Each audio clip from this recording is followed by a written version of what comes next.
We have these shelves that I built in our breakfast bar, and I've always intended to build wooden trays for them to put things in. And I discovered recently that my wife had always thought we were putting baskets in those shelves. So that changed my design thinking about what was going to go in that space.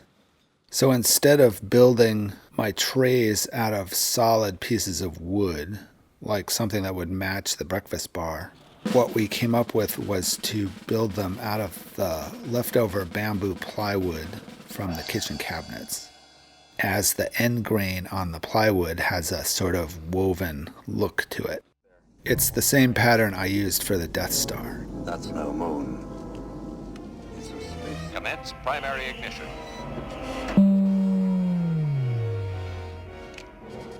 So the first thing to do is to cut some of this bamboo plywood into strips. So I cut off a piece that would be a little more manageable. And I set up the table saw to cut a little bit less than 3/4 of an inch strips. And I cut lots and lots and lots of strips. Now I could start to glue those strips back together again.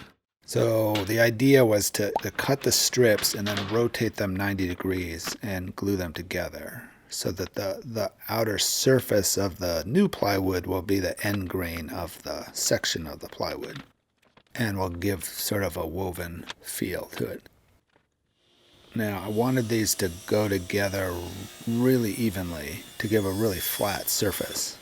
So I found a scrap piece of pre-finished plywood that I could use as sort of a glue table that would give me a nice flat surface to glue against and give me a surface that the glue that squeezes out won't stick to.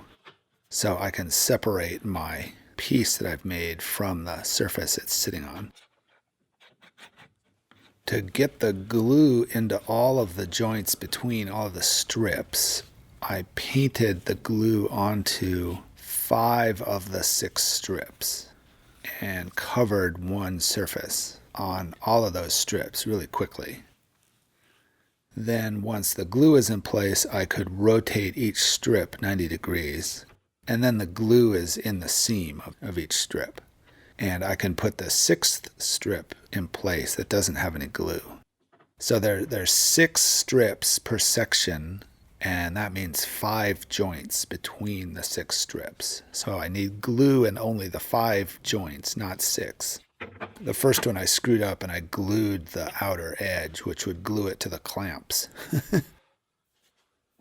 Then once they're in place, I can just clamp them together. Now I've got a 2x4 and a spacer that hold the clamps up so that there isn't any twisting motion on the piece as the clamps are resting in place. So I did these one at a time for about 30 minutes. Then I could pull them off and do the next one. You can see that it separates from the surface that it's sitting on. Now I can use the drum sander to sand the new surface of the new plywood. As this is mostly end grain, I can't just run it through the planer. I don't even want to find out what would happen. But the drum sander worked pretty well. It makes me want to build a roller of some sort that allows me to feed long things like this into the drum sander to make it a little bit more like a modern drum sander. You can see the difference between the sanded and unsanded. Mostly it was just removing the glue squeeze out and a few burn marks from the table saw. So once I had my new plywood pieces, I could start making the joints for the boxes. Now, originally when I was thinking I would make these out of solid wood, I was coming up with ideas for finger joints on the CNC machine, which I thought would be really interesting.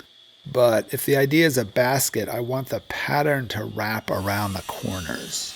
So I'm thinking a miter joint is really the best way to go. Also, if the idea is a basket, I want to round over all of the edges, as a basket isn't going to have the sharp corners like a wooden box would. So before I glue things together, I want to do the inside top edge of the box. So I rounded that edge over on the shaper. Then I wanted to cut handles in the short sides. And the first handle I cut, I made little finger bumps in the top surface. It's a pattern I've used before, and I like it because it looks like a place that you put your hand, which is what it's for. So I did one, and I rounded over the edges of that handle on the shaper, and the little bumps for the fingers kind of tore out because this bamboo is so splintery. So that really wasn't going to work. So I remade that shape and I took the finger bumps out and made it a little simpler, which works just the same, but it rounds over on the shaper a lot better. I set up the hold downs on the CNC machine as stops for these end pieces, as I was going to have to do 8 of them and I wanted them all to be in the same spot so that the handles would all be in the same spot. So this is the new handle design, and it works just as well, and I can round it over. Now the bamboo being fairly splintery still cuts really nicely, so rounding over the edges and the corners went just fine. Now for the bottoms of the boxes, I discovered that the 3mm birch plywood I have fits in the slot cut by my ripping blade perfectly. And my ripping blade's really what I want to use on this plywood as I'm cutting end grain if I cut a slot into it. So I can just cut a slot on the bottom inside face of all of the pieces. And that will hold the 3mm plywood as a bottom. And it fits in there. Perfect. So now I can cut the pieces for the 4 bottoms that I'm going to make. And I cut the piece to width, and then I can cut 4 pieces out of that. I used the sled here, which was more set up than was probably necessary, as I could have just run these against the fence to cut them, but doing it this way was a little bit safer. Now I can put the boxes together. So really it's just a matter of putting glue on the miter joints and making sure the bottom is in place and clamping the whole thing together. I did a test where I used a biscuit at the corners. And with the test box that I made, the joints where the biscuits weren't quite as tight. And it was definitely a lot more finagling getting the biscuits in. And I decided I probably really didn't need that much strength at the corners, as these are nice, tall miter joints with lots of glue surface. So I ended up not using the biscuits and just gluing the miter joints. So the boxes went together pretty easily. In fact, the thing that was hard was getting the bottom in with the joints all in place. And I used a band clamp to hold it all together. And I had thought I could get away with 1 clamp, but I ended up using 2. So I would clamp both the top and the bottom of the joint and wipe off whatever glue is squeezed out, especially on the inside. Now there's a bunch of rounding over I can do once the box is together. So I can do the vertical sides. And I had done a smaller test box to make sure this was going to work. And surprisingly, it works really well. And I can do the long sides. I guess this helps it sit in the cubby more like an object when the corners are rounded over. And it's a little more basket-like. And I decided I could do a little more sanding on the outside faces. I'm realizing with the drum sander, it can also be used as sort of just a sanding surface. Like instead of thinking of it as something that you feed things through, you can actually just put something down on it and sand an area of it, which is kind of nice.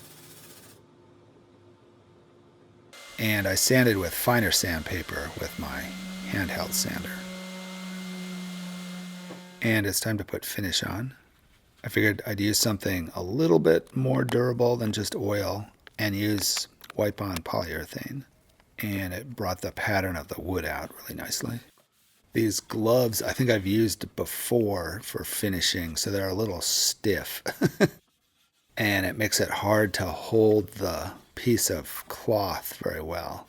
I kind of got into doing it this way and then wondered if maybe there was a better method that I should be doing, because it wasn't real easy to get the finish on, as the cloth was kind of hard to hold on to.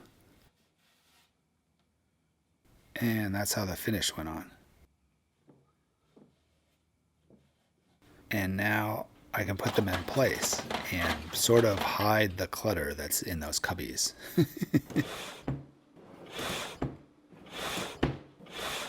And I think it looks a lot better. And my wife is happy, and that's what's important. Oh, very nice. Okay. Yeah, really, really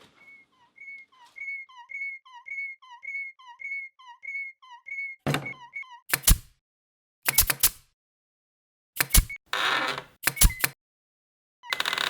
Thanks for watching.